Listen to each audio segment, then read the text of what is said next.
Lo tópico sería presentar a Rafael como diplomático que lo es. Eso sería lo tópico. Yo lo prefiero presentar en primer lugar como un amigo entrañable, en segundo lugar como un brillante español, en tercer lugar como un brillante intelectual, hombre de pensamiento, hombre de reflexión, profundo conocedor de la realidad española, profundo conocedor de la realidad internacional, con la cual para mí siempre ha sido un placer conversar en charlas no de café, pero sí de jardín, porque nos caracteriza vivir en la misma zona de Madrid y de ahí viene nuestra amistad. Además, Rafael es el marido de Carmele, donostiarra de profesión y de vida, y dos hermosos hijos que los acompañan en Berlín. Y cuando digo lo que digo, lo digo con total seguridad, porque lamento ponerme en primera persona, pero con Rafa hemos tenido largas conversaciones sobre lo que para él es una temática fundamental en su vida personal y profesional, cuál es la importancia de la presencia de España en el mundo. Y debo decir también que, evidentemente, a través de su vida profesional, él ha estado y sigue estando con la posibilidad de aportar en este importantísimo proyecto. Rafael es, además, un brillantísimo intelectual. Sigo haciendo presentaciones no tópicas. Lo puedo presentar como diplomático y lo presentaré, pero Rafael también es un brillantísimo escritor y lo sé porque soy propietario de un libro que en su momento él me regaló, de los primeros que escribiste, El desierto y el mar, contando en forma brillante, amena, interesante, culta, sus experiencias como cónsul general en Tel Aviv, en Israel, y luego se metió en los caminos de la novela, con La seda negra, donde el leitmotiv, todavía me debes el libro, pero donde el leitmotiv es un tema de alfombras, en la cual tú, sin duda ninguna, eres experto y aprendí mucho de ti en el tema de alfombras, y si no me equivoco, ese conocimiento lo adquiriste también en Moscú, donde fue también cónsul general de España. Por lo tanto, hoy estoy presentando, y lo presento con la mejor palabra que yo personalmente le puedo dedicar a alguien, un espíritu renacentista, humanístico y un diplomático que, por supuesto, está dando y tendrá todavía mucho que dar a España. Pasando a lo tópico, sin duda, hay que hacerlo. Rafael es licenciado en Derecho por la Autónoma de Madrid, máster en Ciencias Políticas por la Universidad de Stanford de Estados Unidos, diplomado de Estudios Internacionales de la Escuela Diplomática. Ingresó hace ya unos años en la carrera diplomática y ha tenido sin duda destinos interesantísimos que comienzan en Honduras, siguen como cónsul general en Israel, en Cuba, en Moscú. Ha sido director del gabinete del ministro de Asuntos Exteriores, como dije, cónsul general en Moscú, pero su puesto ya a nivel institucional, subdirector general de Naciones Unidas en el Ministerio de Asuntos Exteriores, que fue cuando tuve el placer de que nos conociéramos. En noviembre del 2002 fue designado embajador de España en Etiopía.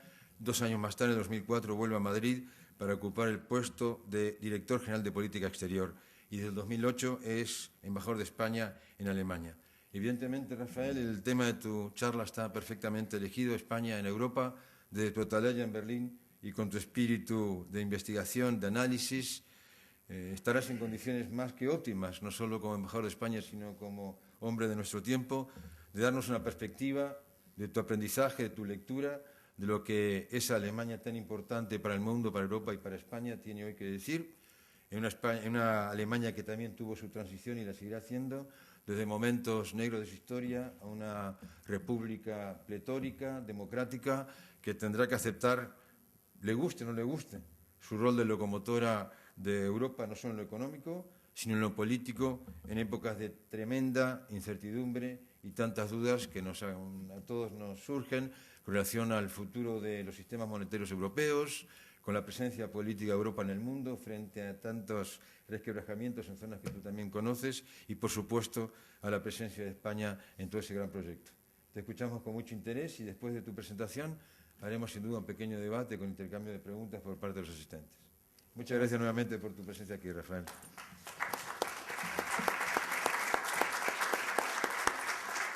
Gracias, Tony.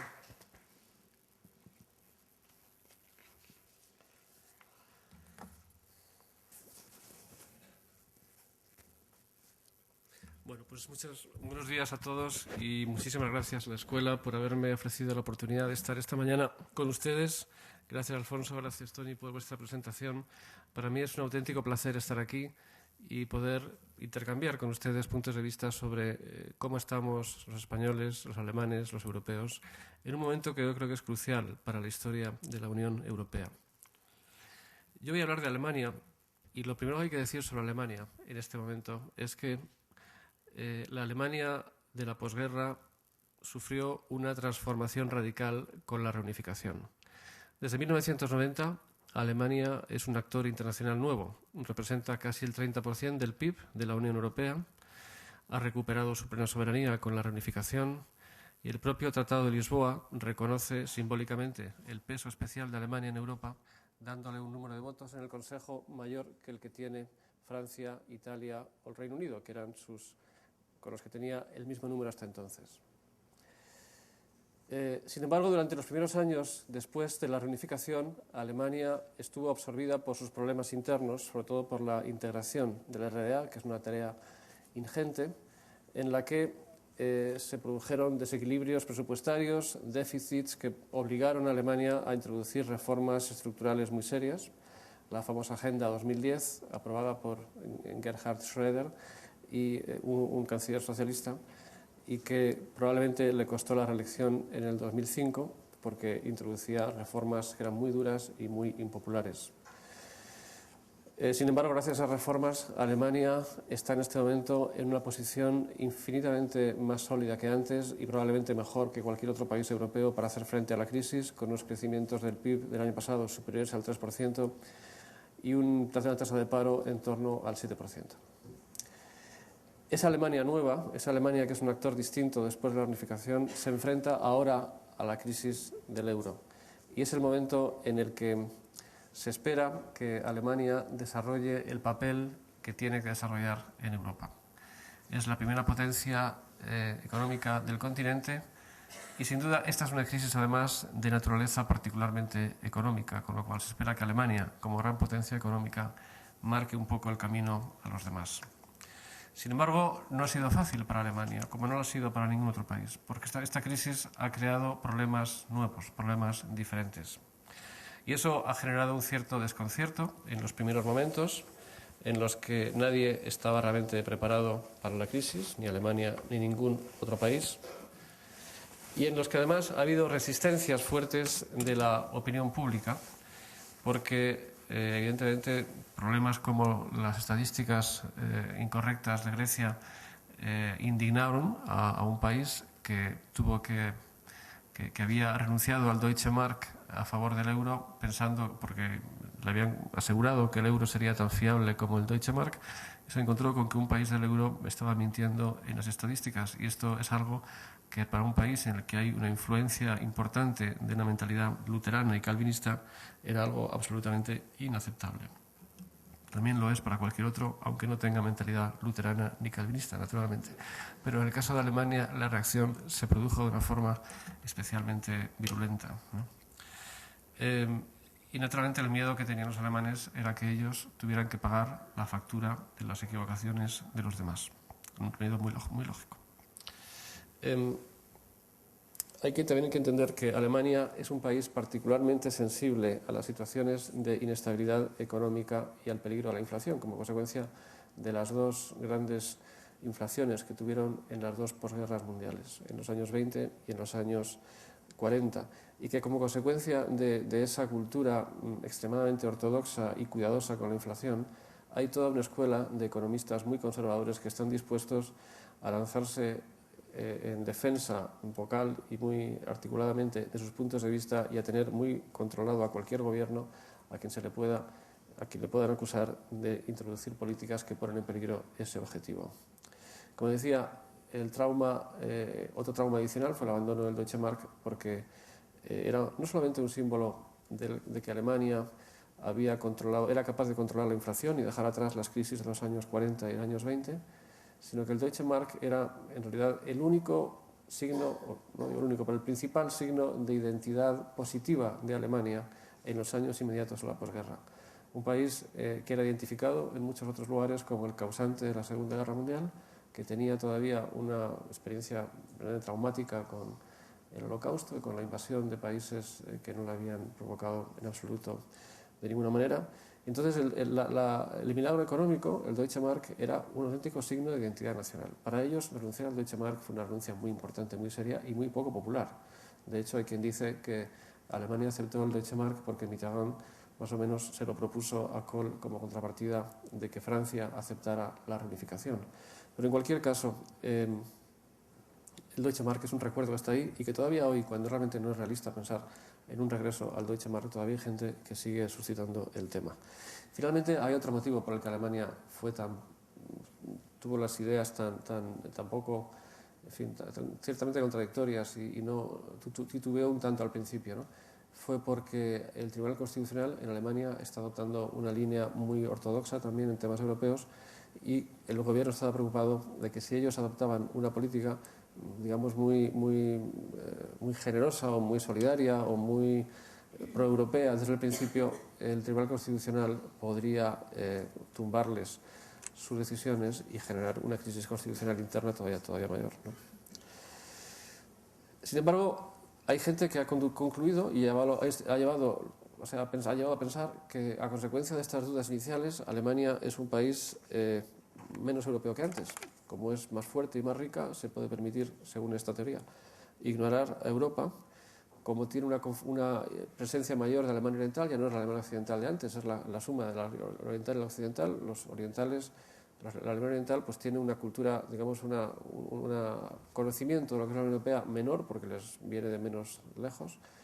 Ellos entraron en contacto con la Unión Europea en los años 90, hasta entonces no la conocían como algo exterior, y por tanto hay gente que piensa que esa influencia también hace que Alemania sea menos europea. Yo sinceramente creo que eso no es cierto en absoluto. Yo creo que Alemania sigue siendo profundamente leal al proyecto europeo. La señora Merkel lo ha reafirmado repetidamente.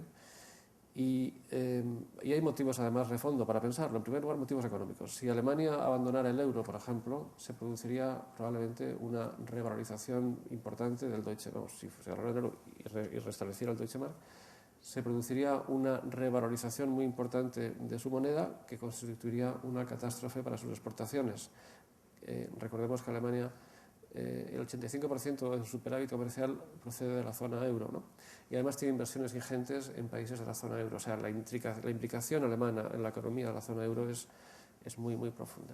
Y en segundo lugar hay una razón política, y es que el proyecto político de la República Federal Alemana desde el año 49 está muy íntimamente ligado al proyecto de la integración europea, y el propio preámbulo de la ley fundamental de Bonn, que es la Constitución alemana, lo señala.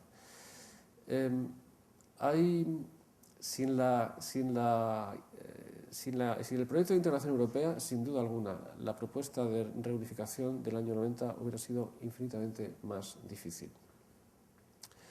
Y la Unión Europea, para los propios alemanes, es un marco muy adecuado, muy propicio en el que desplegar el nuevo poder alemán, el nuevo poder económico, financiero, monetario y político. Sin ese marco de integración, Alemania se encontraría otra vez de nuevo frente a su viejo problema: cómo integrar la gran potencia alemana, el gran país del centro de Europa, en el contexto de los equilibrios europeos. Y se encontraría otra vez con la necesidad de decir: ¿qué hago yo con Francia? ¿Qué hago yo con Rusia? ¿Qué hago yo con Chequia? ¿Qué hago yo con Reino Unido? Los viejos problemas que han producido tantos desastres en la historia de Europa. Los alemanes no quieren eso, nadie quiere eso, y por lo tanto la Unión Europea es el marco económico y político más adecuado y más deseado por los alemanes para seguir desplegando su propio poder reforzado, ¿no? En fin, yo no soy solamente quien lo dice. La propia Merkel ha dicho varias veces que si se cae el euro, se cae Europa, y no quiere para nada que eso sea así. Entonces, el problema no es tanto que Alemania sea menos europea, que no lo es. El problema es qué papel le toca a Alemania en esta nueva Europa, en la que desempeña ella, en la que tiene ella un peso especialmente fuerte. Ya no basta, como antes, había la típica, en fin, era un poco lugar común, pero había muchas veces en que Francia y Alemania se ponían de acuerdo, Alemania se quedaba en un segundo plano, Francia hablaba por los dos y Francia parecía que asumía el protagonismo político. Bueno, eso ya no sirve, porque Francia en este momento no es el equivalente de Alemania en términos de peso económico. Y el nuevo poder significa nueva responsabilidad. Y eso es lo que a nadie le resulta fácil asumir. Y eso es lo que Alemania está en este momento luchando por encontrar la fórmula para asumir. Es necesario, en primer lugar, ante una crisis de este tipo, conocer, entender bien la naturaleza del problema. Segundo, definir con claridad las medidas necesarias para abordarlo. En tercer lugar, generar consenso interno y externo sobre esas medidas, que no son fáciles. Y en cuarto lugar, explicarlo bien, tanto a los demás socios como a la opinión interna. Y en este último punto, por ejemplo, hay muchos alemanes que piensan que eso se podría haber hecho mejor y que si hubiera hecho mejor no hubiera habido tanta crisis y tanta crítica interna a las medidas del gobierno, a las que se tomaron o las que no se han tomado. A veces hay que explicar verdades difíciles, pero si no se explican, el problema sigue estando ahí y no se puede abordar adecuadamente.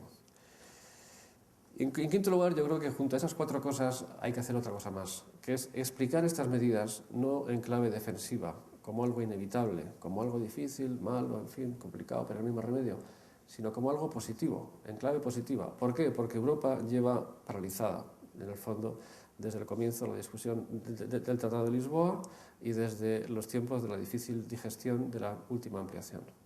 Esta es una ocasión para que Europa dé un salto cualitativo hacia adelante en su integración económica, porque todo el mundo está de acuerdo en que si hay una unión monetaria, sin una unión económica, lo que hay que hacer es crear la unión económica y que sin los mecanismos de integración económica necesarios, esta crisis no tiene solución. Si damos esos pasos adelante en la integración económica, podríamos presentarlos no solamente como una fórmula inevitable para evitar la catástrofe, sino también como algo que relance el proceso de integración europea, como algo atractivo, como algo que está ahí, que hay que hacer, que es necesario, que es positivo y que los gobiernos impulsan. Y eso generaría probablemente mucho más apoyo en las opiniones públicas que la manera en la que a veces se ha tratado este tema. Yo creo que ahora, cuando estamos en el mes de marzo y la crisis empezó más o menos hace un año, la crisis virulenta, digamos, la fase virulenta de la crisis del euro, yo creo que sinceramente que el gobierno alemán está precisamente en esta línea que acabo de describir, que la señora Merkel, el gobierno y la opinión pública ha llegado a la conclusión de que Europa interesa a Alemania, de que el euro interesa a Alemania y de lo que se trata ahora es de que Europa y el euro funcionen de una forma compatible y coherente con los intereses de Alemania. Y ese es lo que ahora mismo está intentando llevar adelante el gobierno alemán. Que yo creo que es una forma correcta de ver las cosas y una forma en la que, por ejemplo, un país como España puede encontrar muchísimos puntos de coincidencia con Alemania. Y de hecho es lo que se desprendió de la reciente crisis, de la reciente cumbre bilateral entre Zapatero y Merkel, que fue una cumbre en la que justamente este fue el tema y en la que yo creo que se vio claro que había un margen de trabajar en conjunto y de forma en fin, viendo las mismas cosas de forma colaboradora muy, muy grande. Esta fórmula de que Europa trabaje de forma coherente con los intereses alemanes y, por supuesto, desde el punto de vista español, con los intereses españoles, tiene que ser lo que se materialice en el paquete global que se está discutiendo para el Consejo Europeo del 24 y 25 de marzo y previamente para la cumbre del Eurogrupo el próximo viernes 11 de marzo. Y ese paquete global, que se supone que es el que tiene que marcar la política europea a partir de ahora y que tiene que convencer a los mercados de que Europa está haciendo lo necesario para salvar el euro y para poner su economía en orden, tiene varios elementos. En primer lugar, es un elemento que interesa especialmente a España, pero no solamente a España, un fortalecimiento del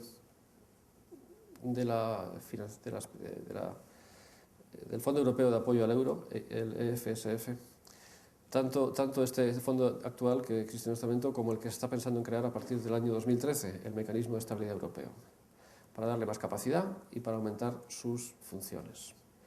Ya se ha acordado que la capacidad financiera del Mecanismo de Estabilidad Europeo a partir del año 2013 será de los 500.000 millones de euros y en este momento está discutiéndose si se amplía el volumen del fondo actual o, lo cual es mucho más probable, si se amplía su capacidad para dar créditos pero manteniendo el volumen global ya aprobado.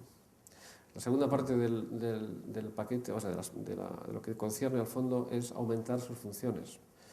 Y esas funciones pueden incluir, y está discutiéndose ahora y todavía no hay acuerdo, posibles mecanismos de recompra de deuda griega e irlandesa por parte de estos países a un precio más bajo y con créditos favorables, una reducción de intereses para Grecia y para Irlanda, unos plazos más largos para devolver la deuda y dos temas que están discutiéndose de forma particularmente compleja. Una es la idea de los eurobonos, en la que Alemania ha dicho ya que no quiere eurobonos, pero sin embargo Schäuble, el ministro de Finanzas, ha dicho que los eurobonos pueden ser una idea adecuada para el futuro si se dan los elementos previos de convergencia económica entre los países del euro, de modo que no se convierta, como se convertiría, en su opinión, si se aprobaran a corto plazo, en una subvención indirecta de tipos de interés por parte de los países en mejor posición hacia los países menos fuertes. Otro elemento muy discutido ahora mismo es la compra de bonos en el mercado por parte del fondo, como está haciendo el Banco Central Europeo, para liberar al banco de esta tarea, y esta es una cuestión en la que ahora mismo hay una gran crítica en Alemania y son más bien reticentes, por lo menos en lo que tiene que ver con el Partido Liberal, que es el otro socio de la coalición de gobierno, aunque la señora Merkel mantiene todavía el tema abierto. Bueno, ese es uno de los elementos, el fortalecimiento del fondo. El segundo elemento son las medidas de austeridad y disciplina fiscal. Alemania dice, de acuerdo, seremos solidarios, sí a la solidaridad, pero a cambio responsabilidad por parte de cada país. Y eso significa que cada país ponga su casa en orden, estableciendo las medidas de austeridad y disciplina fiscal necesarias. Lo que está haciendo España, yo creo que es un ejemplo de lo que Alemania espera que hagan todos, y por eso la señora Merkel las aprobó no solamente en la conferencia de prensa, de forma pública, sino también en las conversaciones privadas durante la última cumbre bilateral. Es decir, controlar el déficit, reformas estructurales y lo que ella ha llamado un pacto por la competitividad, que significa, como saben, pues un límite legal a los déficits públicos. Ella quiere que sean constitucionales. Veremos si cada país puede modificar o no su constitución para esto. Una vinculación entre salarios y productividad, un sistema de resolución de crisis del sector bancario, el acercamiento entre los sistemas fiscales, sobre todo el impuesto de sociedades, el reconocimiento de títulos académicos y la ampliación de la edad de jubilación. Un tercer elemento de este paquete global que está discutiéndose para el Consejo Europeo es un fortalecimiento de los mecanismos europeos de supervisión de los compromisos asumidos por los Estados para la austeridad y la disciplina fiscal, de modo que esos compromisos puedan ser controlados por parte de la Unión Europea y, en caso necesario, si un país se sale de los compromisos asumidos, pueda introducirse sanciones. Hay una preocupación en Alemania porque países como Grecia y Portugal, sobre todo Irlanda, sean países que fortalezcan su competitividad. También España, pero España, la verdad, es un país con una economía mucho más grande y más diversificada, en la que hay sectores muy competitivos, y por eso España en el último año ha aumentado en un 11% sus exportaciones. Pero hay casos, también en España, incluso en Alemania, en fin, es fundamental, en un contexto mundial en el que los emergentes están desarrollándose de una forma sorprendente, en que China tiene la cuota de mercado que tiene, que Europa fortalezca su competitividad. Y estos elementos de supervisión financiera son los encargados de asegurarse de que cada país hace lo que tiene que hacer, hace sus deberes para aportar la competitividad necesaria al conjunto de la Unión Europea. Ahí la gran discusión está en dos temas. En el grado de automaticidad de las sanciones, es decir, si un país incumple, sanción automática o sanción previo consulta del Consejo Europeo, es decir, previa consulta a nivel político. Y el segundo elemento es si el mecanismo sancionador es un mecanismo gestionado en un marco intergubernamental o en un marco europeo por la Comisión. Si es por la Comisión será más automático, si es intergubernamental también habrá más elemento político en la decisión final. Esto equivale a algo que los franceses llevan tiempo proponiendo, que es el gobierno económico europeo. Y, por ejemplo, en esto los alemanes sí que han cedido.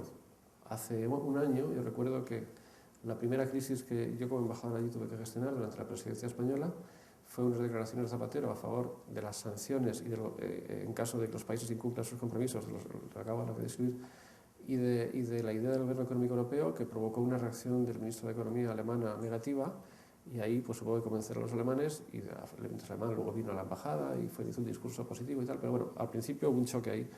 Ahora ya no se discute eso. Los alemanes no discuten la idea del gobierno económico europeo y tampoco de las sanciones. Y tampoco discuten otra cosa que los franceses llevan tiempo proponiendo, que es el tema de las reuniones del Eurogrupo a nivel de jefes de Estado. De hecho, el viernes que viene va a haber una. Ellos no querían estas reuniones porque pensaban que podía provocar una división en la Unión Europea entre el Eurogrupo, que somos 17, y el resto de los 27, que podía afectar sobre todo a los países del este, que para Alemania son parte muy importante de la nueva Europa. Y por lo tanto no querían esto, ahora lo han aceptado, ¿no? Dos elementos más, y con esto acabo, de lo que va a discutirse en el Consejo Europeo: medidas específicas para Grecia, porque muchos países, y sobre todo Alemania, piensa que Grecia, a pesar de los esfuerzos impresionantes que está haciendo el gobierno de Papandreou, que realmente con un esfuerzo enorme y con una capacidad política admirables, está introduciendo medidas de austeridad durísimas en el país. A pesar de eso, los mercados siguen sin convencerse de que el volumen de deuda griega va a ser manejable, y por lo tanto Alemania piensa que para Grecia van a ser necesarias medidas especiales, que en cualquier caso excluyen dos cosas: excluye la salida de Grecia del euro de ninguna forma, y excluye una reestructuración de la deuda griega, que tampoco es aceptable ni para Alemania ni para España. El último elemento es la visión política de hacia dónde debe avanzar la Unión Europea. Y ese es el último elemento de este paquete que en el Consejo Europeo se debe aprobar. No se trata solamente, como decía antes, de aprobar las medidas que son inevitables, necesarias, que son difíciles, que no hay más remedio. Se trata también de proponer una visión positiva sobre Europa. Es decir, esto es complicado, las crisis siempre han sido las grandes parteras de los avances europeos hacia la integración. Esta es una oportunidad para Europa, tenemos que hacer esto será bueno, generará integración económica, y la integración económica siempre genera la integración política. Eso es lo que espero que también, y desde luego los alemanes lo están considerando, y nosotros, por supuesto, también el gobierno español, espero que también salga del próximo Consejo Europeo, que eso es una cuestión solamente que salga en un consejo, eso es una cuestión que depende de la presentación constante, permanente, consistente y fiable por parte de los gobiernos. La crisis como una oportunidad para Europa, las medidas son necesarias, esto va a ser bueno para Europa, los gobiernos lo van a impulsar. Creo que, y con esto ya acabo, la principal lección de esta crisis para Alemania, para España, para Europa, es que el proceso de integración europea ha llegado a un punto en el que deshacerlo generaría muchos más problemas de los que nos podemos imaginar. Por lo tanto, no se trata de deshacerlo, sino de reconocer que estamos en el mismo barco, en el mismo proyecto, y de tomar las medidas que necesitamos para que ese barco navegue adecuadamente. Esas medidas exigen, como decía antes, una visión política, un impulso político, una integración económica, y pienso que estamos en el camino ahora mismo mucho más claro que hace unos meses para avanzar en esa dirección, y estoy convencido de que Alemania va a ir en ese camino, y por supuesto estoy convencido de que España también. Muchas gracias.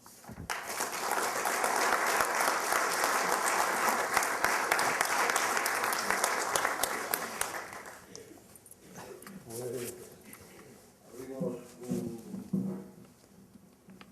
una ronda de intervenciones, de preguntas. Antonio, por favor. Buenos días. Buenos días. Me interesa su opinión al vivir en Alemania sobre lo que los alemanes de verdad opinan de todo este asunto. Yo entiendo que la señora Merkel tiene una posición, la posición oficial de su gobierno, pero acaba de recibir un varapalo en las urnas, porque para un país que acaba de destituir a su ministro de Interior por el plagio de un 20% de su tesis, es decir, un país serio, un país que ve las cosas con un cierto rigor, este asunto de los PICs, este asunto de que Alemania tenga que pagar una parte del pato por la ineficiencia o los problemas que tengamos los países periféricos, ¿cómo se vive en la calle? ¿Qué opinan los alemanes de todo esto? Pues yo rechazo por principio el término PIGS, me parece un término que tiene elementos de xenofobia y de racismo y por supuesto he venido a hablar de PIGS. También creo que España es un país que no es periférico, un país que es la cuarta economía de la eurozona, que tiene empresas como Telefónica, como Santander, como ACS, que está comprando ahora Hochtief, no es un país que pueda ser percibido como periférico por Alemania. Dicho esto, como decía antes, ha habido una preocupación en la opinión pública alemana durante estos meses, la sigue habiendo. La preocupación es que ellos tengan que pagar los problemas que han tenido otros países. La respuesta a esto es que, bueno, que es verdad, esa preocupación existe. Imagino que en la opinión pública española también se es consciente de que España está asumiendo la cuota que le corresponde de los créditos que están concediéndose a Grecia e Irlanda, que es el 12 y pico %, que no es una tontería, por cierto. Que, por otra parte, Alemania, junto con esa necesidad de hacer frente a esos créditos, como decía antes, está recibiendo el 85% de su superávit comercial en la propia eurozona, o que en el caso de España, de la que se ha hablado mucho en los años pasados sobre el volumen de fondos de cohesión, ese volumen en el año 2008 fue la sexta parte nada más de la dimensión del mercado español para las exportaciones alemanas.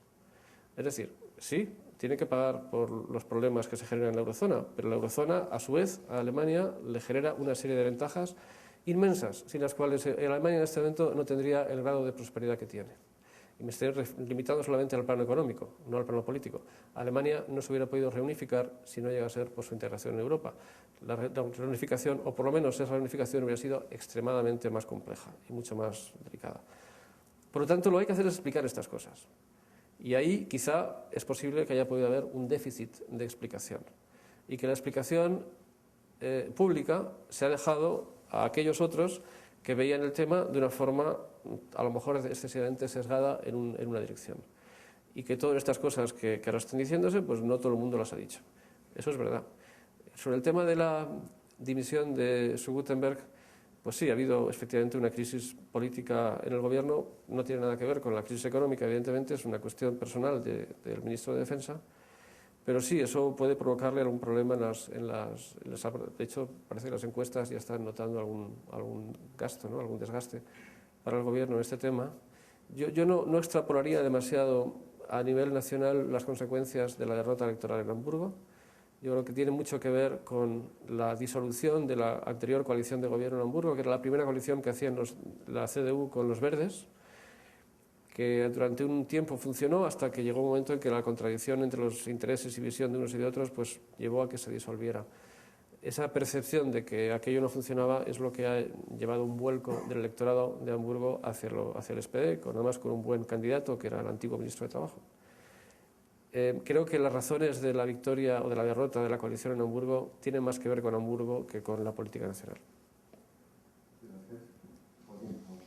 Sí, señor embajador, yo creo que está fuera de toda duda que el pueblo alemán en general es proeuropeo y que probablemente sea, junto con los países nórdicos, pues el país que más fundamentalmente europeo en su vocación es, ¿no? Eso está fuera de toda duda. Lo que no quiere decir, a mi juicio, que la CDU, que el partido de la canciller Merkel, esté desarrollando las políticas más acertadas. De hecho, cuando usted ha mencionado que la canciller Merkel rechazó la generación de una deuda europea general, y hubo muchísimas críticas al respecto, precisamente porque muchos percibían que era probablemente el único bastión contra la especulación que se podía construir, que los fondos de rescate no funcionarían, que no son suficientes, pero que la generación de una deuda pública europea, propiamente europea, sí lo sería, y sin embargo se resistieron. No todos están de acuerdo con eso. Ahora mismo Alemania tiene un superávit de balanza comercial tremendo, lo que ha llevado a decir, no sé si usted ha tenido oportunidad de leer un documento de Joseph Stiglitz, el Premio Nobel de Economía, que hace poco mencionaba de manera explícita a Alemania como el generador de un enorme desequilibrio en la Unión Europea, precisamente por eso, de un enorme desequilibrio, y llegaba a decir incluso en el último libro de Caída Libre, incluso sugería que Alemania saliese de la Unión Europea. Se atrevía incluso a decir eso, ¿no? Porque estaba generando tal desequilibrio. lo decía un premio Nobel de Economía, simplemente lo menciono como un elemento más para generar debate. No porque esté de acuerdo con ello, sino para ver cuáles son las dimensiones del debate que ahora mismo se está manteniendo. Y él, claro, para mí está fuera de toda duda. Otra cosa es que yo comparta la política de un partido en concreto que ahora mismo, claro, lo que no quieren efectivamente es que una vez que han generado ese enorme superávit de balanza comercial, que se encuentran prácticamente sin paro, más que el paro estructural, ¿no?, con una bonanza económica magnífica, que eso se pueda poner en peligro, pero eso no es miope, eso no puede generar desequilibrios mucho más graves en la Unión Europea a largo plazo. Sin duda, y tiene usted toda razón. Es decir, cuando antes se dicen los alemanes estamos pagando los desmanes de otros países, hay que contestarles, pues otros países están soportando su superávit comercial, ¿no? Es eso lo que lleva a pensar que en la Unión Europea no podemos seguir manejando estas cuestiones como algo ajeno a nosotros, sino que estamos todos parte del mismo mecanismo económico y que esos desequilibrios en el marco de ese mecanismo hay que intentar suavizarlos, ¿no? Por lo tanto, Alemania no puede decir esto no va conmigo los problemas de Grecia, pero sí va conmigo las exportaciones a Alemania, a España. Pues no, todo va en lo mismo. Y no, pues naturalmente que es algo en lo que yo creo que ha habido una evolución, que al principio no ha sido fácil, pero que ha habido una evolución en la opinión pública alemana y en la clase política alemana en la dirección correcta, pero que todavía no está acabada esa evolución, está claro. Y un ejemplo también lo ha dicho usted, que es el tema de los eurobonos, ¿no? ¿Por qué se niega Alemania ahora mismo a aceptar los eurobonos o la compra de emisiones en los mercados europeos? Primero, porque piensan que significaría que aumentaría los intereses de los bonos alemanes, con lo cual ellos tendrían que pagar el precio de esta equiparación, y que supondría una subvención indirecta de los bonos de los países más expuestos, desincentivando las medidas de disciplina fiscal y de austeridad que ellos consideran necesarias para que esos países pongan en orden su economía. En segundo lugar, porque ellos consideran que la compra en este caso me refiero no a los eurobonos, sino a la compra de emisiones en los mercados, que eso puede ser únicamente un mecanismo de última ratio, o sea, lo último en caso innecesario e inevitable, que no puede ser un mecanismo preventivo, como sería si se hace lo mismo que hace el Banco Central Europeo, que es tratar de evitar que suba demasiado los intereses. En tercer lugar, porque piensan que el Tribunal Constitucional podría hacerlo, invalidarlo. Bueno, todos esos argumentos son argumentos que son válidos, pero a los que también se les puede encontrar un contraargumento que no es del todo descabellado. Por lo tanto, al final, lo que va a determinar esto, y con el caso de los eurobonos, creo que ellos, como dijo Schäuble, podrían aceptarlo siempre que hubiera una convergencia previa de políticas económicas y que hubiera una reducción de los desequilibrios entre unos y otros, porque si no, evidentemente, la consecuencia inmediata sería la subvención indirecta y la equiparación de tasas de interés, ¿no? Pero yo creo que todo eso es algo que no está cerrado, ni mucho menos, que los alemanes, si no es ahora, la evolución del proceso de integración europea llevará a que en algún momento eso sea aceptable también para ellos, ¿no? Y lo que yo quería decir aquí, sobre todo, es que a veces las cosas, aunque teóricamente estén claras, políticamente no son tan fáciles de decidir, porque generan reacciones contrarias y generan opiniones de parte del electorado que interesan a los partidos que están en el gobierno, que ponen en aprietos al gobierno. Entonces el gobierno tiene que manejar no solamente la discusión intelectual sobre el tema, sino las consecuencias políticas de ese tema. Por lo tanto, las decisiones no se toman siempre tan rápido y tan limpiamente como debería ser, pero eso es parte del proceso político normal. Entonces yo creo que ha habido ya una evolución en Alemania de la idea esto es terrible, en donde nos hemos metido, a la idea esto tenemos que arreglarlo, hay que hacerlo, hay que hacer. Bueno, será más rápido o será más lento, se tardará más, se tardará menos, pero creo que la dirección ya es la que a todos nos parece que es la lógica, ¿no? Sí, tú decías que en función de la nueva pujanza, mejor dicho, que en función de la pujanza de la economía y la sociedad alemanas y su presencia relativa en la riqueza europea, eso lleva a que Alemania tenga que asumir un liderazgo diferente al que venía asumiendo hasta ahora, un poco a la cola de la importancia que políticamente tenía en Europa la opinión de Francia. Todos sabemos del famoso eje franco-alemán que se refleja en tantas magnitudes hasta la creación de un cuerpo militar conjunto y demás. Todo esto supondrá un reposicionamiento de las alianzas dentro de Europa y de los ejes, y me importa conocer tu opinión sobre España en eso, cómo juega. Asumiendo que el Reino Unido tiene sus problemas, muy comprometido con Irlanda, Italia tiene sus problemas por otro lado, una Europa central que todos conocemos. ¿Qué nos podrías decir sobre eso? Bueno, yo quizá he sido un poco simplificador al principio. Siempre ha habido una relación especial entre Francia y Alemania. Quizá en el pasado Alemania pues no asumía tanto protagonismo político como Francia en ocasiones, pero en fin, eso también dependía de quién estaba en el poder en cada sitio, en cada momento. Sí es verdad que hoy en día los focos de la atención mundial están mucho más centrados sobre Alemania y sobre la canciller Merkel, y que eso genera una presión diferente sobre Alemania y obliga a Alemania a asumir un papel más protagonista. Y que bueno, pues que no es fácil asumir ese papel cuando estás acostumbrado a hacerlo por lo menos en tándem con otro, ¿no? Pero bueno, eso es natural y hay que entenderlo, y yo creo que Alemania está haciéndolo.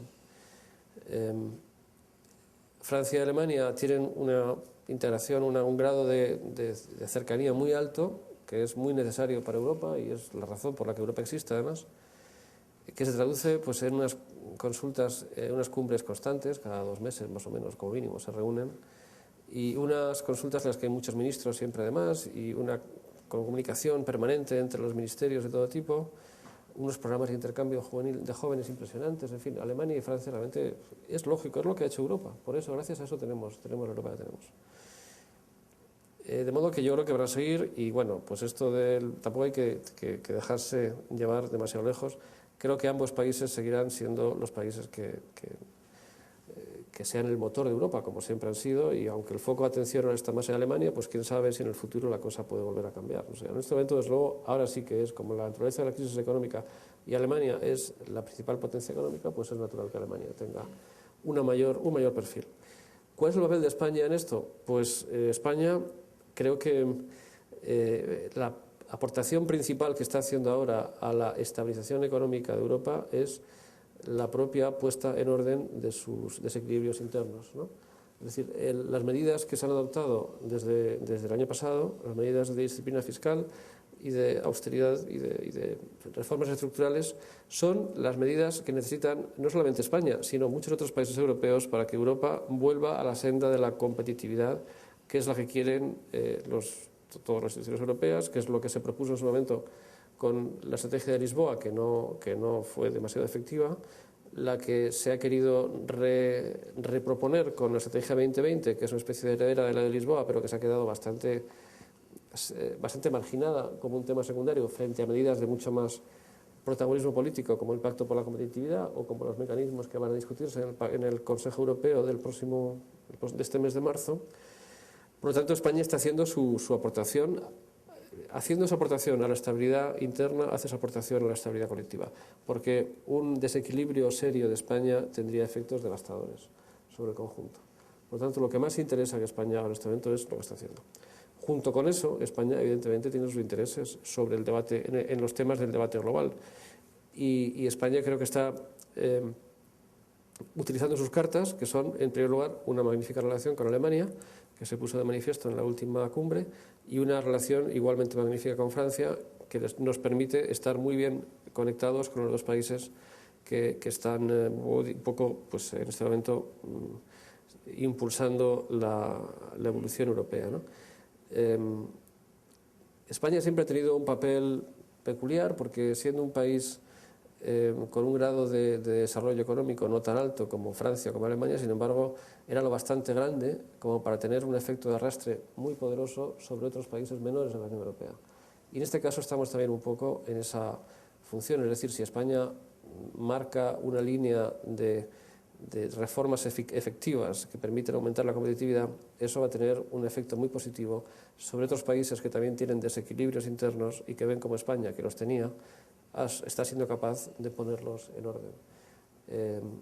Eso, junto con la relación privilegiada o intensa, la verdad, y muy cercana a Alemania y a Francia y a nuestra implicación en todos estos debates, pues en fin, nos puede dar una capacidad de influir, que es lo que al final tenemos que tener, ¿no? Como país que, como decía antes, no es periférico. Un país que tiene la cuarta economía de la eurozona no es un país periférico, no es un país cuya marcha económica pertenezca a un sector remoto y relevante de la eurozona. Es un país bastante más central de lo que parece. Tengo la sensación de que con Rafael podríamos pedir que nos trajesen la comida y seguir de manera ininterrumpida aquí el vídeo, pero creo que sería responsable por nuestra parte a buscar la normatividad en esa medida. Abrimos dos últimas preguntas, las hacemos de manera sucesiva y finalizamos el debate, por favor. Sí, yo creo que realmente la Escuela de Organización Industrial ha tenido una magnífica idea trayendo a un ponente de este nivel para este tema, porque en los últimos tiempos yo he estado en diferentes conferencias y foros y yo he notado, pues, personas relevantes e instituciones relevantes en España que había un cierto pozo de crítica a la posición de Alemania, cosa que creo que no solamente es injusta, sino que no es buena para España. Por eso las opiniones del embajador realmente me han parecido magníficas, equilibradas y de alguna manera reconociendo pues que Alemania tiene que colaborar, que tiene una deuda política y una serie de cosas que yo comparto totalmente, pero no es menos cierto que el mérito de que ella consiga exportar mucho a Europa y tal, pues algo tiene en sus cualidades, ¿no? Que no es regalado. Y también creo que es bueno que nos esté sirviendo a otros países para hacer las cosas mejor, como efectivamente, estoy de acuerdo, España lo está haciendo. Y creo que, por lo tanto, iniciativas como esta, de que personas con criterio ecuánime y con conocimiento profundo puedan, de alguna manera, regalarnos a nuestros oídos estas opiniones, sería bueno. Por eso yo agradezco mucho al embajador sus opiniones, que creo que son realmente muy oportunas. Muchas gracias. Una última pregunta.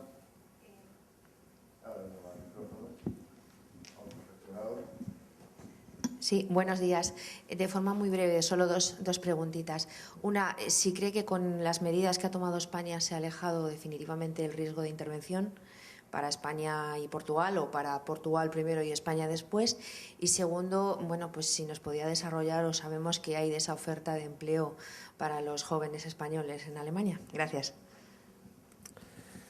Pues sobre el segundo tema, existen efectivamente mecanismos pensados mediante una colaboración, en este caso, entre el Ministerio de Trabajo español y la Embajada alemana en Madrid, para hacer una especie de clearing house, ¿no? de punto de encuentro de ofertas y de demandas. Pero yo quisiera decir que el volumen de personas probablemente no sea muy alto el que vaya, porque está pensado para gente de muy alto nivel profesional, de alta cualificación, y que sepan alemán, o que sepan suficiente alemán, ¿no? Y eso hace que cualquier paralelismo con ocasiones del pasado pues no sea relevante, porque además las sociedades han cambiado y los países han cambiado y no estamos pensando en lo mismo. Pero sí, claro que sí, es natural. Además, y es bueno que sea así. Si en Alemania hay oportunidades y en España hay paro, pues estupendo que haya una posibilidad de trabajar en Alemania. Y de hecho eso es Europa. Europa significa que la gente pueda irse de un lado a otro y que ya no es como antes, ¿no? Que te ibas a un país realmente extraño, te vas a un país en el que ya pues hay tantísimos puntos de contacto con España y hay tantísimas formas de encontrarse mucho más fácilmente integrado que es natural y es deseable que sea así. De hecho, no pasa solamente con España. Alemania tiene, no sé, son 200.000 alemanes trabajando en Suiza y Austria, en medicina, por ejemplo, y ingenieros también. Y bueno, Europa se hace también así. También se hace Europa con los flujos de población y con la integración y la creación de una identidad común, ¿no? En cuanto a lo segundo, yo sinceramente creo que no hay ningún motivo objetivo para que España caiga o que necesite el apoyo del Fondo de apoyo al euro. No lo hay, pues los datos económicos de la economía están claros, las consecuencias positivas sobre los mercados de las decisiones del Gobierno y de reformas también. Ha habido un eco positivo de los mercados, ¿no? Y naturalmente no es, en fin, yo creo que es una cosa que ahora mismo nadie está pensando en ello, ¿no? Pues muchísimas gracias, embajador.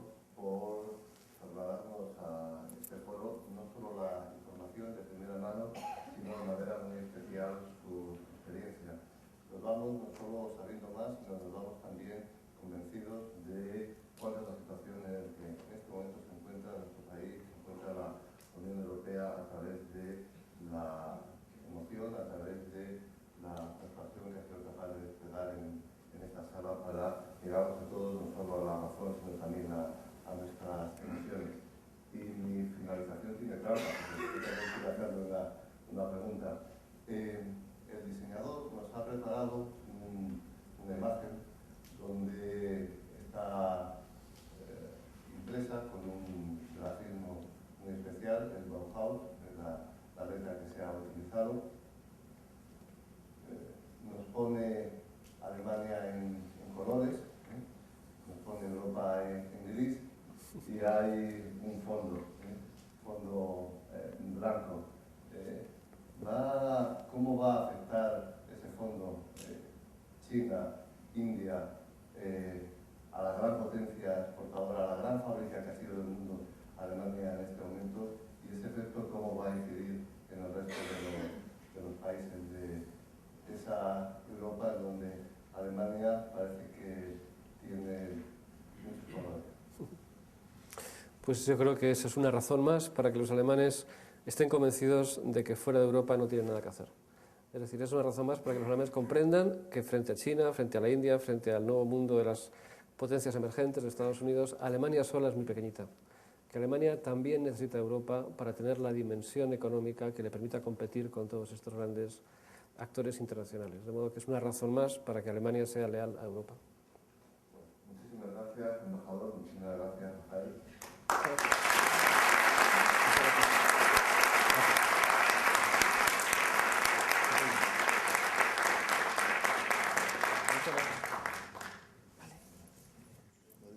Gracias, Alfonso.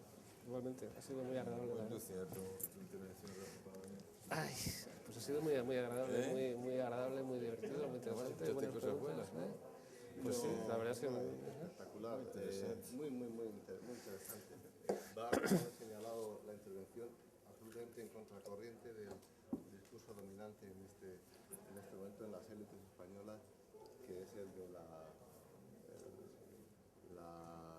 el abandono, el sentimiento de abandono por parte de Alemania del proyecto comunitario. Además con razones muy prácticas. No, faltó hablar un poco de la presencia de la empresa española en... sí, hombre, tantas no se cosas que se podía pueden hablar, hablar, pero la verdad es que... no podíamos ir de largo. Bueno, Claro, pero bueno, me alegro saludamos mucho. las cosas y Sí, perfecto. Muchas gracias, Rosita. Gracias a ti.